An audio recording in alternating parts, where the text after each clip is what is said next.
You've been here before. It's late, the room is quiet, and your brain suddenly decides it's time to hold a meeting about every awkward thing you've ever said. You replay a conversation from 3 days ago like it's evidence in a courtroom. You imagine 10 different futures, 9 of them terrible. And the worst part is, you know it's not helping. You know it's draining you, but you still can't stop. That is overthinking. And the reason it feels so powerful is because it doesn't look like fear. It looks like intelligence. It looks like responsibility. It looks like I'm just trying to make the right decision. But let's be honest, overthinking is rarely about making the right decision. Overthinking is what happens when your mind tries to control uncertainty by turning it into a puzzle. It says, if I can just figure this out, I'll finally feel safe. So today, I want to do 2 things with you. First, I'm going to show you why you overthink, what it is actually doing in your brain and in your emotional system. And then I'll give you a method you can use in about 2 minutes to stop the spiral in the moment. Not forever, not perfectly, but enough to get your mind back under your control. Because your thoughts are not the problem. Your relationship with your thoughts is. Overthinking usually starts with a trigger, something small, a text message that feels slightly cold, a meeting where you didn't speak as much as you wanted, a decision you need to make, a memory that shows up out of nowhere. And instantly, your mind goes from something happened to something is wrong. That jump is not logical, it's emotional. It's your nervous system searching for danger. Your brain is designed to keep you alive, not to keep you relaxed. It's constantly scanning. Am I safe? Am I accepted? Am I in control? Am I about to lose something important? And when the answer is unclear, your brain hates that. It hates uncertainty. Uncertainty feels like a threat because it means you can't predict what's next. So what does your brain do? It tries to predict harder. That's overthinking. It's prediction disguised as analysis. But here's the thing most people don't realize. The more anxious your nervous system becomes, the more convincing your thoughts feel. Your mind starts producing worst-case scenarios, and because your body is already tense, those scenarios feel real. Your heart rate rises, your stomach tightens, you get restless, and your brain interprets that physical tension as proof. It says, see, you feel bad. That means something bad is coming. This is why overthinking becomes a loop. You don't overthink because you're weak. You overthink because your brain is trying to protect you. And protection is addictive. Because when you overthink, you feel like you're doing something. You feel like you're not careless. You feel like you're preventing pain. Even if you're miserable, at least you're busy. Overthinking gives you the illusion of control. And illusions are comforting, but they come with a cost. The cost is that overthinking steals the present moment and replaces it with a mental simulation of pain. You don't suffer once, you suffer repeatedly, in advance, in high definition. And slowly, overthinking teaches your brain a dangerous lesson. If I think enough, I can avoid feelings.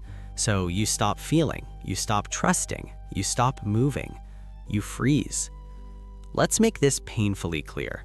Overthinking is not deep thinking. Deep thinking leads to clarity and action. Overthinking leads to anxiety and paralysis. Deep thinking is calm. Overthinking is urgent. Deep thinking says, what matters most here? Overthinking says, what if everything goes wrong? And here's why the 2-minute stop works. Because to interrupt overthinking, you don't need a better argument. You need a different state. You can't talk your way out of a nervous system spiral while your body is screaming danger. So we're going to use a technique that works on the level where overthinking begins, the body, the attention, and the threat response. Before we do that, I want you to recognize the most common lies overthinking tells you, not because you're stupid, but because they're believable. Lie number 1, if I stop thinking about it, I'll miss something important. No. If your brain is stuck in circles, you're not discovering new information. You're repeating the same fear in different clothing. Lie number 2, I need to be sure. No, you need to be willing, willing to choose without perfect certainty, willing to act while still feeling uncomfortable. Lie number 3, my thoughts are warning me. Some thoughts are warnings. Most overthinking thoughts are alarms with no fire. Your brain learned to pull the alarm because it didn't know how else to get your attention. And lie number 4 is the most seductive. I'll feel better once I figure it out. Overthinking doesn't end with figuring it out. It ends with exhaustion. So, how do you stop? Here's the 2-minute reset. Use it exactly when you notice you're spiraling. It's simple, but don't confuse simple with easy. The brain will resist because it's addicted to the illusion of control. Step 1, name it, out loud if you can. Say, this is overthinking, not I'm overthinking, not I'm broken, just this is overthinking. Why does this matter? Because naming creates distance. It shifts you from being inside the storm to watching the storm. It activates the part of your brain that observes, not the part that panics. Step 2, identify what your overthinking is trying to protect you from. Ask yourself, what feeling am I trying to not feel? Is it embarrassment, rejection, loss, uncertainty, shame, loneliness?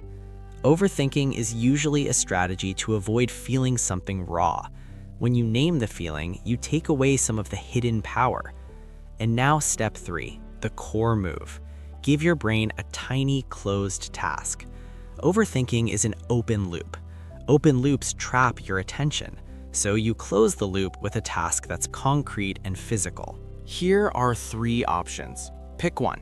Do it for 60 seconds. Option A, the 5, 4, 3, 2, 1 grounding. Look around and identify 5 things you can see. Then 4 things you can feel physically, your feet on the floor, the fabric on your skin. Then 3 things you can hear. Then 2 things you can smell. Then 1 thing you can taste. This forces your brain out of the imagination and back into reality. Overthinking lives in the future and the past. Grounding lives in the present. Option B, the box breathing reset. Inhale for 4 seconds, hold for 4. Exhale for 4, hold for 4. Repeat.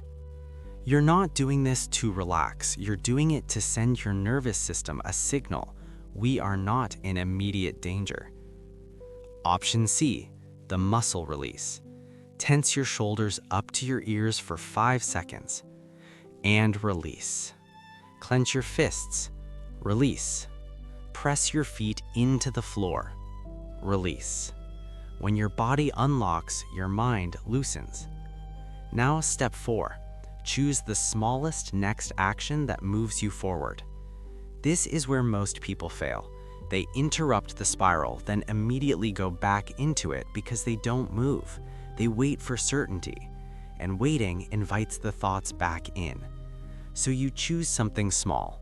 1 message, 1 sentence, 1 decision, 1 step. Say the next step is blank.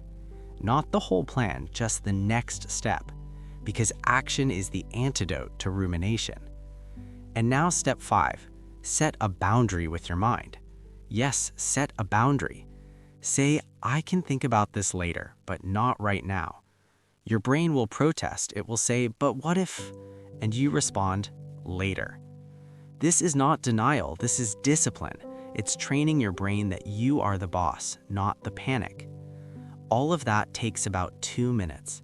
And if you repeat it, it changes something deeper than your mood. It changes your brain's habit. Because overthinking is not a personality trait, it's a learned pattern. Most overthinkers learned early that being alert was safer than being relaxed. Maybe you grew up around unpredictability. Maybe you were criticized, so you started reviewing everything you said. Maybe you learned that mistakes cost you love or approval. Maybe you were taught that worrying equals caring. So you became good at scanning. You became good at rehearsing. You became good at anticipating. And now your brain does it automatically. But here's the truth you need to hear. What protected you then might be hurting you now. Overthinking is often the mind's attempt to earn safety it can't guarantee. And the way out is not to eliminate uncertainty. The way out is to build trust that you can handle uncertainty. Trust that you can survive discomfort. Trust that you can recover if you make the wrong choice. Trust that you can be imperfect and still be okay. So let me give you a framework that breaks overthinking at the root. The next time your mind is spinning, ask this question. Is this a problem I can solve or a feeling I have to tolerate? If it's solvable, you need a plan, a real plan with steps, time, and action, not mental spinning. If it's a feeling you have to tolerate, like uncertainty, regret, or fear, then no amount of thinking will remove it. Your job is to breathe, ground, and let the feeling move through you. Most overthinking happens when you treat feelings like problems, but feelings aren't problems, they're signals, and signals pass when you stop fighting them. Here's another powerful question. What would I do if I trusted myself? Not if you trusted the outcome, if you trusted yourself. If you trusted that even if it goes wrong, you would adapt. Because overthinkers don't lack intelligence, they lack self-trust. And self-trust isn't a thought, it's a muscle you build by choosing, acting, and surviving the discomfort of not knowing. Now, I want to talk to the person watching this who says, okay, but my overthinking feels uncontrollable. I believe you, but uncontrollable doesn't mean permanent, it means automatic. And anything automatic can be retrained, not by trying to win arguments with your mind, but by changing what your mind associates with safety. Right now, your brain thinks safety comes from analysis. We want to teach it that safety comes from presence. So here's a daily practice that takes less than a minute, and it will make the 2-minute reset easier over time. Once a day, for 30 seconds, notice a thought and don't follow it. Just notice it like a car passing on a road. You don't chase it, you don't fight it, you don't argue with it. You just label it thinking. Then you return to your breath or your body or the room. That's it. That tiny practice builds the skill you need to stop spiraling, the ability to let a thought exist without obeying it. Because thoughts are not commands, they're suggestions. Sometimes they're useful, sometimes they're noise. And overthinking is mostly noise pretending to be wisdom. One more thing. Overthinking often hides a deeper fear, the fear of being judged, rejected, or not enough. So when you catch yourself replaying what you said or imagining how someone sees you, ask, am I trying to control how I'm perceived? If yes, you're trying to do the impossible. You can't control someone's interpretation of you. You can only control your integrity. So shift the focus. Ask, did I act according to my values? If the answer is yes, you're done. You don't need their approval. If the answer is no, you learn, you repair if needed, and you move on. That's healthy reflection. Overthinking is reflection with punishment. You were never meant to punish yourself into peace. You were meant to guide yourself into it. So let's bring everything together.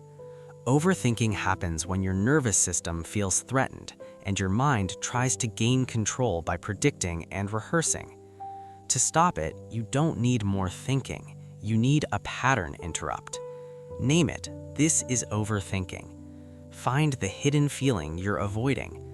Ground your senses or regulate your breathing for 60 seconds. Take one small next action and tell your mind, later. 2 minutes. And if you do this consistently, you'll start to notice something incredible. The thoughts don't disappear, but they lose authority. You'll still have doubts, you'll still have worries, but you won't be trapped. And that's the real goal, not a silent mind, a free mind. So right now, if you're someone who overthinks, I want you to hear this clearly. You don't need to fix yourself.